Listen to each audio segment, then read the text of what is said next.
Salah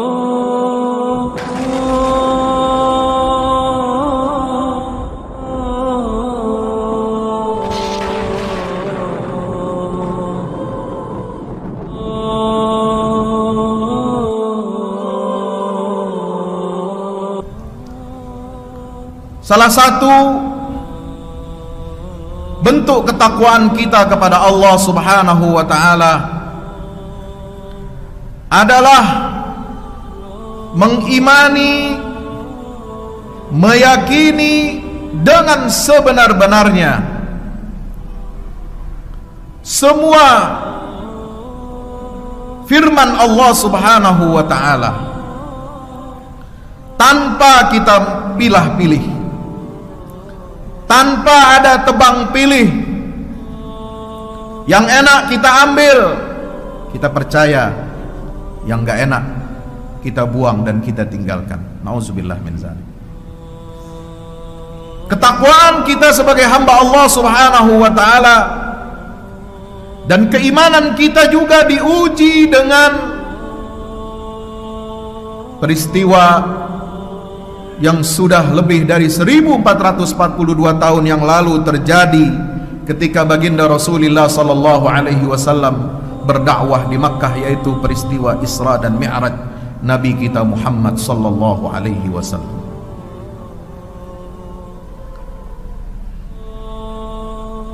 Surah Al-Isra yang menggambarkan perjalanan pada malam hari dari Masjidil Haram ke Masjidil Aqsa itu dimulai dengan kata-kata subhanallah. Dan di akhir surah ini, di ayat yang terakhir surat Al-Isra, itu ditutup dengan alhamdulillah. Subhanalladzi asra bi'abdihi laylan minal masjidil harami ilal masjidil aqsal ilal masjidil aqsa alladzi barakna hawlahu linuriyahu min ayatina innahu huwas sami'ul basir. Ayat pertama. Ayat yang terakhir 111 berbunyi bagaimana? Wa qulil hamdulillahilladzi lam yattakhidh walada wa lam yakul lahu syarikun fil mulk wa lam yakul lahu waliyyun minadh-dhulli wa kabbirhu takbira.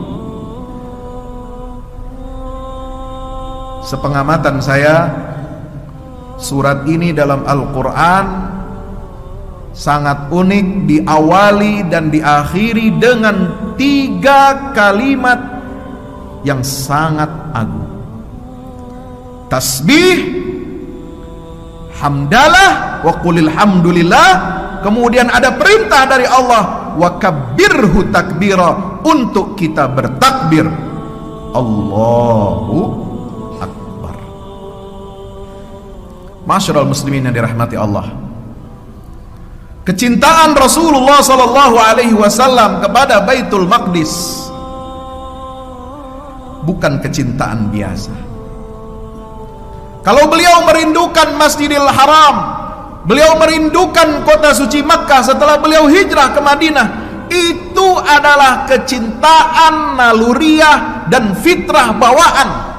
Karena seseorang pada dasarnya cinta pada tanah airnya, tanah kelahirannya. Sehingga Nabi mengatakan, wallahi innaki la ahabbul biladi ilayya. Sungguhnya engkau wahai kota Makkah adalah negeri yang paling aku cintai. Selain itu juga karena di Makkah itu adalah awwala baitin wudi'a lin-nas lalladzi bi Bakkata mubarakan wa hudan lil alamin, adalah rumah yang pertama kali dibangun untuk menyembah Allah Subhanahu wa ta'ala. Tapi kecintaan Rasulullah kepada Baitul Maqdis diungkapkan dengan kata-kata yang istimewa, dengan kerinduan yang membuncah, dan itu sudah beliau nyatakan ketika beliau dengan bangga menyebutkan bagaimana peristiwa kelahiran beliau. Nabi lahir di bulan apa? Rabiul Awal. Ketika beliau menyatakan, mengungkapkan rasa syukurnya, kegembiraannya tentang kelahiran beliau sallallahu alaihi wasallam, sebagaimana diriwayatkan dalam hadis Al-Irbad ibni Sariyah di dalam Sahih Ibnu Majah, Rasulullah sallallahu alaihi wasallam menyatakan ada 4 hal yang membuat beliau itu bangga. Apa kata Rasulullah SAW? Inni indallahi maktubun khataman nabiyyin wa inna adama lamunjadilun fi tinati. Aku telah ditetapkan oleh Allah sebagai Rasul, penutup para nabi, ketika Adam masih dalam adonan tanahnya, belum jadi manusia, belum ada nama Adam, belum ada firman Allah inni ja'ilun fil ardi khalifah. Adam ketika masih dalam adonan tanah, aku telah ditetapkan, kata Rasulullah SAW, menjadi khataman nabiyyin, penutupnya para nabi. Yang kedua, wa da'watu Ibrahim, aku ini adalah doa yang diijabah, doanya Nabi Ibrahim alaihissalam yang dikabulkan oleh Allah subhanahu wa ta'ala ketika Nabi Ibrahim berdoa kepada Allah, Rabbana wab'ath fihim rasulan min anfusihim yatlu alaihim ayatika wa yu'allimuhumul kitaba wal hikmata wa yuzakkihim innaka antal azizul hakim. Al-Baqarah 129. Wa bisyaratu Isa, aku ini adalah kabar gembira yang dibawa oleh Nabi Isa alaihi salam. Jarak antara kelahiran Nabi Isa dengan kelahiran Rasulullah sallallahu alaihi wasallam hampir 600 tahun, 570 tahun hitungan Masehi. Dan beliau diutus pada tahun 610 Masehi sebagai Rasul, utusan Allah subhanahu wa ta'ala. Ketika Nabi Isa mengatakan sebagaimana direkam dalam surah As-Saff ayat 6, wa mubasysyiran bi rasulin ya'ti min ba'di ismuhu Ahmad. 3. Ini Rasulullah nyatakan dengan penuh kebanggaan. Yang keempat, kata Rasulullah SAW,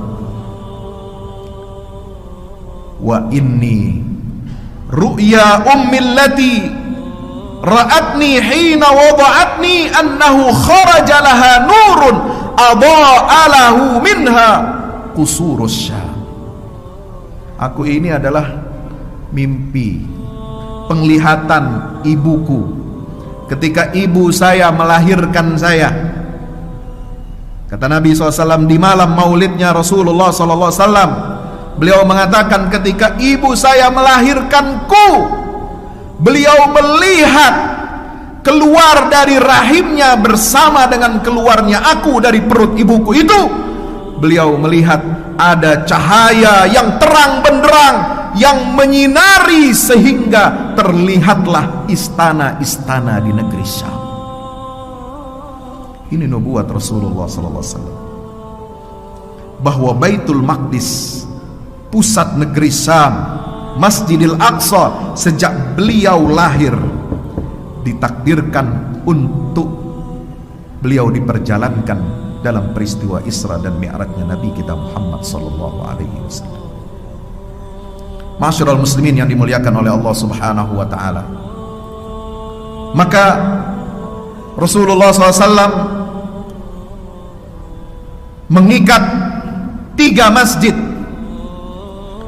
yaitu Masjidil Haram, Masjid Nabawi di Madinah, dan Masjidil Aqsa dalam satu tarikan nafas. Bukan hanya hadis yang populer sering kita dengar, la tusaddur rihalu illa ila thalathati masajid, al-Masjidil Haram wa masjidi hadza wal Masjidil Aqsa, dalam Sahih Bukhari. Itu sudah semua kita ketahui. Tapi Nabi SAW menggambarkan dalam nubuwahnya, beliau memberikan satu sabda yang luar biasa. Ini berkaitan dengan akhir zaman, berkaitan dengan padang mahsyar, berkaitan dengan telaga Kautsarnya Rasulullah SAW. Dalam hadis yang diriwayatkan dalam riwayat Ibnu Majah, Nabi SAW bersabda, innali haudan ma bainal ka'bati wa baitil maqdis abyadha mithlal laban aniyatuhu adadun nujum wa inni la aktsarul anbiya'i tab'an yaumal qiyamah. Kata Nabi SAW, aku memiliki telaga. Di mana telaganya Rasulullah nanti di hari kiamat? Yaitu awal titiknya, titik awalnya itu adalah dari Ka'bah, dari Masjidil Haram membentang sampai Baitul Maqdis. Cangkir-cangkir yang Nabi sediakan untuk minum umatnya itu jumlahnya sebanyak bintang-bintang yang ada di langit. Dan aku berbangga, aku adalah Nabi yang paling banyak pengikutnya nanti di yaumil qiyamah. Ini baru disebut dua masjid, Masjidil Haram dan Masjidil, itu titik awal dan titik akhirnya Telaga Kautsar, saudara. Dan di tengah-tengahnya itu lewat di Masjid Nabawi, lewat di mimbarnya Rasulullah sallallahu alaihi wasallam, ketika Nabi sallallahu alaihi wasallam bersabda dalam hadis Bukhari dari sahabat Anas bin Malik, Rasulullah SAW bersabda, apa kata baginda Rasulullah SAW? Ma baina baiti wa mimbari raudhatun min riyadil jannah wa minbari ala haudi. Antara rumahku, kamarku, kamarnya Aisyah, dan mimbarku tempat Nabi biasa berkhutbah, itu adalah taman di antara taman-taman surga. Dan mimbarku itu, kata Rasulullah, nanti akan tegak berdiri di atas Telaga Kautsar. Masyarul muslimin yang dimuliakan Allah Subhanahu wa taala. Tidak main-main Rasulullah SAW mengatakan ini. Ini adalah 3 negeri yang diberkahi oleh Allah Subhanahu wa taala. Negeri yang menjadi dambaan, tambatan hati seluruh kaum muslimin di dunia. Masjidil Haram, rumah pertama yang dibangun untuk menyembah Allah Subhanahu wa taala. Masjidil Aqsa, rumah kedua, masjid kedua yang dibangun di atas muka bumi ini setelah Masjidil Haram, jaraknya 40 tahun. Dan simbol ketiga adalah Masjid Nabawi di Madinah. Disitulah Nabi memancangkan peradaban Islam di Madinah. Maka peristiwa Isra dan Mi'raj ini bagi sahabat jamaah yang dimuliakan Allah Subhanahu wa taala harus menjadi pelajaran bagi kita. Pelajaran untuk apa? Untuk kita bertekad dan berkomitmen, bukan hanya kita menjaga sholat 5 waktu. Kalau Nabi SAW mengatakan as-salatu mi'rajul mu'min, salat itu adalah mi'rajnya seorang mukmin. Mi'raj spiritual, bukan mi'raj secara fisik sebagaimana Rasulullah SAW Isra dan Mi'raj untuk menerima kewajiban perintah sholat 5 waktu. Tetapi mi'raj setiap kita orang-orang yang beriman adalah dengan melaksanakan sholat. Itulah mi'raj rohani kita. Dan mi'raj rohani kita tidak akan sempurna atau belum sempurna kalau kita tidak memperhatikan dan tidak peduli kondisi Masjidil Aqsa yang menjadi tujuan Isra'nya Nabi SAW dan yang menjadi titik tolaknya beliau dalam Mi'raj ke Sidratil Muntaha. Masyarul muslimin yang dimuliakan Allah Subhanahu wa taala, maka itu surah Al-Isra yang diawali dengan tasbih, diakhiri dengan hamdalah, itu isinya adalah panduan bagi kita. Panduan untuk apa? Untuk membebaskan Masjidil Aqsa. Karena Allah sudah berjanji kepada Bani Israel, Allah telah memberikan ketetapannya bahwa Bani Israel ini akan melakukan kerusakan 2 kali di muka bumi, dan kedua kalinya itu mereka akan dihancurkan dan akan dibinasakan oleh Allah melalui tangan kaum muslimin. Yang pertama sudah terjadi pada masa Khalifah Umar ibn Khattab radhiyallahu ta'ala anhu, dan sebelumnya sudah terjadi ketika Rasulullah SAW mengalahkan Yahudi di Khaybar, Yahudi di Bani Quraizah, Bani Qainuqa dan Bani Nadir, dengan turunnya surah Al-Hasyr. Lalu kemudian disempurnakan pembebasan Baitul Maqdis ini ketika di zaman Rasulullah sallallahu alaihi wasallam Nabi perintahkan umat Islam untuk mengirimkan ekspedisi militer perang Mu'tah. 3 sahabat utama gugur di medan Mu'tah, Zaid bin Harithah, Abdullah bin Rawaha, dan Ja'far bin Abi Talib. Mereka syahid, darah mereka yang suci itu. Kenapa mereka mati syahid? Untuk mewujudkan nubuatnya Rasulullah SAW untuk membebaskan Baitul Maqdis. Lalu perang Tabuk. Lalu kemudian yang ketiga, Rasulullah mengutus Usama bin Zaid untuk membebaskan Baitul Maqdis ketika Rasulullah sakit sebelum beliau wafat. Sampai Nabi sebelum wafat saja mikirin Masjidil Aqsa.